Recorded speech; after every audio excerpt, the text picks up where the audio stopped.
Class 11th students के लिए important topic है, शुरुआती टॉपिक है जिसके बारे में जानना आपके लिए बहुत ज़रूरी होता है, क्योंकि इसी दो टॉपिक के ऊपर, इसी दो पॉइंट के ऊपर, एसेट्स एंड लायबिलिटी के ऊपर आपकी पूरी अकाउंटिंग यानी कि पूरा अकाउंटिंग से डिपेंड करता है। अगर आपको पता ही नहीं है कि एसेट्स क्या है, लायबिलिटी क्या है, तब आपको बहुत ज़्यादा परेशानी हो जाएगी पूरे साल इस कोर्स को पढ़ते हुए।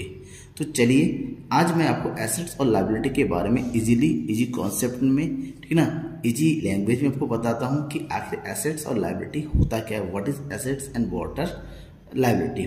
ठीक है, तो सबसे पहले क्वेश्चन है व्हाट इज लायबिलिटी। मैं हूँ नकुल सर और आप देख रहे हैं the economics Guru and honey. पूरी वीडियो को देखेंगे तब जाके आपको एसेट्स और लायबिलिटी के बारे में कॉन्सेप्ट क्लियर हो जाएगा। सबसे पहले हम पढ़ते हैं लायबिलिटी के बारे में। लायबिलिटी क्या है? लायबिलिटी को हिंदी में बोलते हैं दायित्व, मतलब ऐसी चीज जो दूसरों का है और आपके पास है। That means these are obligations और debts that an enterprise that has to pay at some time in future. मतलब ये एक ऐसा डेब्ट्स है, ये ऐसे एप्लीकेशन है जो किसी एंटरप्राइज को या किसी बिजनेस को कभी ना कभी जो है किसी न किसी समय वापस करना ही होता है, लौटाना होता है। यानी कि यहाँ पर यूज करने वाला एंटरप्राइजेस है, लेकिन इसका रियल में ओनर जो होता है, जो अधिकार रखने वाला होता है, वो कोई दूसरा होता है। यानी कि उसको कभी ना कभी ये पैसा लौटाना होता है। तो जो भी ट्रांजैक्शन है, कोई भी आइटम इससे रिलेटेड जो कभी लौटाना पड़ जाए, वही हमारा लायबिलिटी होता है। फॉर एग्जाम्पल बिजनेस में कैपिटल कौन लगाता है? ओनर लगाता है। कैपिटल बिजनेस में आता है जब बिजनेस क्लोज होता है, तो बिजनेस को वापस कैपिटल ओनर को वापस करना होता है। दैट मीन्स कैपिटल भी क्या है? लायबिलिटी है। इस तरीके से हम कह सकते हैं liability refers to the amount which the firm owes to outsider and to owners. इसका मतलब एक ऐसा अमाउंट जो कि फर्म के पास होता है, लेकिन आउटसाइडर्स का होता है, दूसरों का फर्म के पास होता है। ठीक है ना। फॉर एग्जाम्पल लोन, हमने लोन लिया, लोन हमारे पास आ गया, लोन लेने से हमारे पास पैसा आ गया, पैसे का यूज करना। क्या लोन आपके पास आया, आप यूज कर रहे हैं, अच्छी बात है, लेकिन क्या ये आपका ही है? नहीं, लोन दूसरों का होता है, क्योंकि कभी ना कभी लोन का अमाउंट हमें एक फिक्स टाइम के बाद क्या करना होता है? रिटर्न करना होता है। अगर कोई भी चीज जो हमें रिटर्न करना हो, वो सब कुछ हमारे लिए लायबिलिटी होता है। फॉर एग्जाम्पल कौन कौन से हैं? जैसे बैंक ओवरड्राफ्ट है, हमने बैंक से पैसा निकाल लिया, लौटाना पड़ जाता है। बिल्स पेबल, किसी ने हमारे यहाँ पे बिल लिखा है, उसको पैसा लौटाना होता है। क्रेडिटर्स, हमने उधार में सामान खरीदा है, उधारी सामान खरीदा है, तो कभी ना कभी तो सामान का पेमेंट करना ही पड़ेगा। अनपेड वेजेस, ऐसे वेजेस जिसका हमने पेमेंट नहीं किया है, लेकिन पेमेंट तो करना पड़ेगा ना। तो ऐसी सारी चीज जिसका पेमेंट इन फ्यूचर आपको कभी ना कभी करना पड़ जाए, वो सब कुछ लायबिलिटी कहलाती है। तो liability, types of liability. Liability को हम दो ग्रुप में बांटते हैं, पार्ट 1 और पार्ट 2। पार्ट 1 में लायबिलिटी को भी दो टाइप में डिवाइड किया गया है। Liabilities are two types, internal liabilities and external liabilities. Internal liabilities ऐसे लायबिलिटीज होती हैं जो बिजनेस के मालिकों को लौटाना होता है। That means liability towards the owners, यानी कि ऐसी लायबिलिटी जो ओनर्स के लिए होती है, ओनर को का होता है, are called internal liability. For example capital है, ये एक्यूमुलेटेड प्रॉफिट्स है। कैपिटल मालिक लगाता है, जो ओनर्स होता है, ओनर लगाता है, और एक्यूमुलेटेड प्रॉफिट भी ओनर का ही होता है, ओनर का ऑफिस होता है। दैट मीन्स जो बिजनेस का है और बिजनेस के मालिकों के पास जाता है, उसको इंटरनल लायबिलिटीज कहते हैं। But other hand external liabilities, external liabilities are those liabilities which liabilities towards outsider, जो कि बाहरी व्यक्ति को दिया जाता है, आउटसाइडर्स को दिया जाता है, कि बिजनेस को ने आउटसाइडर से लिया हुआ होता है। फॉर एग्जाम्पल क्रेडिटर्स यानी कि हम जिससे उधार में सामान खरीदते हैं। बैंक ओवरड्राफ्ट, बैंक से हमने उधार लिया होता है। लोन्स, कर्ज, बिल्स पेबल, ऐसी चीजें जो हमें आउटसाइडर को, बिजनेस से बाहर जिससे हमने लिया हुआ है, किसी भी तरीके से हमें पेमेंट करना है, वो सब हमारा एक्सटर्नल लायबिलिटीज होगा। ठीक है ना। दूसरे टाइप की हम बात करें, पार्ट 2। पार्ट 2 में लायबिलिटी को दो ग्रुप में बांटा गया है, नॉन करंट लायबिलिटीज और करंट लायबिलिटीज। शॉर्टकट में बता दूं, non current liabilities for long term, current liabilities for short term. ऐसी those liabilities which fall due for payment in a relative long period. एक ऐसी लायबिलिटीज जिसका जो पेमेंट होता है बहुत ही लॉन्ग टाइम के बाद होता है, लंबे समय के बाद होता है, इसको हम नॉन करंट लायबिलिटीज बोलते हैं। यानी कि इसका पेमेंट का टाइम जो होता है वो लंबा होता है। जबकि current liabilities, those liabilities which are to be paid in near future, वो जल्दी ही हमें फ्यूचर वापस करना होता है। ये विद इन 1 ईयर का होता है, ये मोर देन 1 ईयर होता है।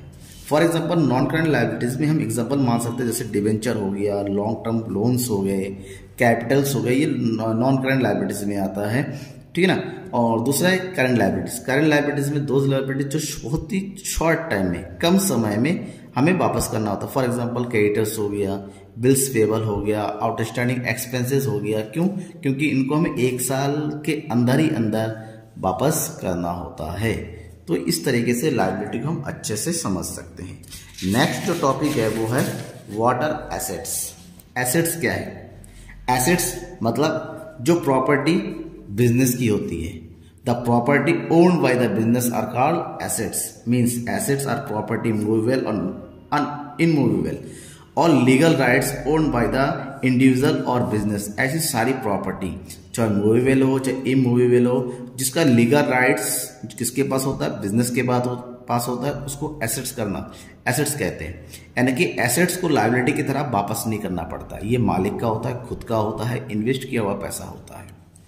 Anything which will enable a business enterprise to get cash or a benefit in future is an, वो सब कुछ जिससे फ्यूचर में बिजनेस को पैसा मिलेगा, कैश मिलेगा या फिर बेनिफिट होगा, प्रॉफिट होगा, उन सबको हम क्या कहते हैं? एसेट्स कहते हैं। फॉर एग्जांपल कैश हो गया, फॉर एग्जांपल बिल्डिंग में जो पैसा लगाया, ठीक है ना, फ्यूचर में बिल्डिंग को बेच देंगे तो पैसा आ जाएगा। फॉर एग्जांपल हो गया cash bank balance, stock, furniture, machinery, debtors, land and building, bill receiver, ये सब कुछ बिजनेस का ओन किया हुआ चीज होता है, कभी लौटाने की जरूरत नहीं होती। हाँ, अगर इसको हम बेचते हैं, रियलाइज करते हैं तो हमें कैश जरूर मिल जाता है। एसेट्स के टाइप की बात करेंगे। एसेट्स के टाइप को ग्रुप में बांटा गया है non current assets, current assets, ठीक है, और फिक्टिशियस या फिर नॉमिनल एसेट्स। सबसे पहले हम नॉन करंट एसेट्स की बात करें। Non current assets which are held for continued in use in the business for the purpose of providing goods and services are not made for sale. ऐसी property होता है जिसका यूज बिजनेस में in future में लगातार प्रयोग करने के लिए होता है और जिसका पर्पस कभी भी सेल करना नहीं होता है। इसको बिजनेस में रखते हैं, इसके थ्रू, इन चीज़ों के थ्रू हम दूसरी चीज़ों का प्रोडक्शन करते हैं, चाहे गुड्स हो चाहे सर्विसेज को।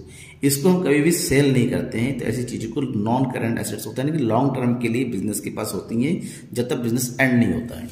जैसे लैंड एंड बिल्डिंग हो गया, प्लांट एंड मशीनरी हो गया, कंप्यूटर हो गया, बिजनेस के हेल्प करने के लिए होता है और ये हम बिजनेस से जल्दी बेचते नहीं है।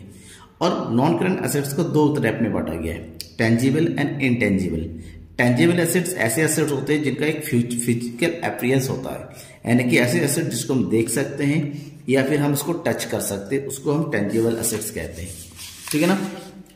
फॉर एग्जाम्पल बिल्डिंग हो गया, फर्नीचर हो गया, मशीनरी हो गया, कंप्यूटर हो गया, स्टॉक हो गया, कैश हो गया, इन सबका एक फिजिकल अपीयरेंस होता है, हमारे सामने होता है, ठीक है ना। बट दूसरी तरफ इंटेंजिबल एसेट जिसका कोई भी फिजिकल अपीयरेंस एग्जिस्टेंस नहीं होता है, अपीयरेंस नहीं होता है, इसको ना हम देख सकते हैं ना ही इसको हम महसूस कर सकते हैं, लेकिन फिर भी बिजनेस में इसका क्या होता है? वैल्यू होता है, इसकी एक वैल्यू होता है, यानी कि बिजनेस में रखना ही पड़ता है। फॉर एग्जाम्पल गुडविल बिजनेस की एक वैल्यू रखता है, पेटेंट्स, कॉपीराइट्स, ट्रेडमार्क्स, इस सब की वैल्यू होती है, लेकिन वास्तव में हमारे सामने ये प्रेजेंट नहीं होता है, तो इसको क्या बोलते हैं? Tangible assets. दूसरा एसेट्स बांटा गया कैटेगरी में वो है current assets. Current assets, those assets which are meant for sale and which the management would want to convert into cash within 1 year.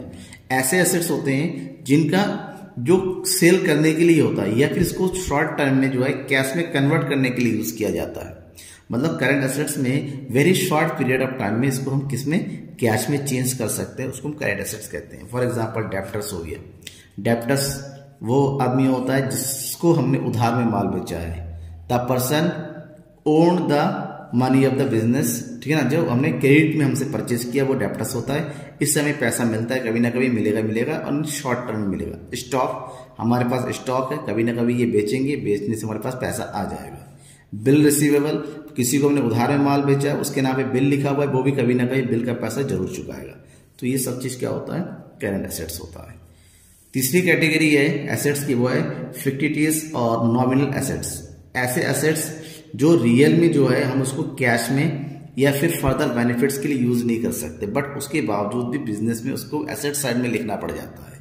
ठीक है ना। For example debit balance of profit and loss, यानी कि जब profit and loss का अगर loss होता है तो एसेट्स के डेबिट, उसको डेबिट साइड में लिखते हैं बैलेंसिंग में। So this is the loss, और लॉस एसेट्स होता है। रियल में ये एसेट्स नहीं है, हमारे सामने इसकी कोई वैल्यू नहीं है। प्रीपेड एक्सपेंसेस यानी कि एडवांस में किया गया एक्सपेंसेस, ये भी एसेट साइड में लिखा जाता है, तो इसको नॉमिनल एसेट्स कहते हैं। ठीक है ना ही ये नॉन करेंट होता है, ना ही ये करेंट होता है, ये नॉमिनल होता है। ठीक है, थैंक यू।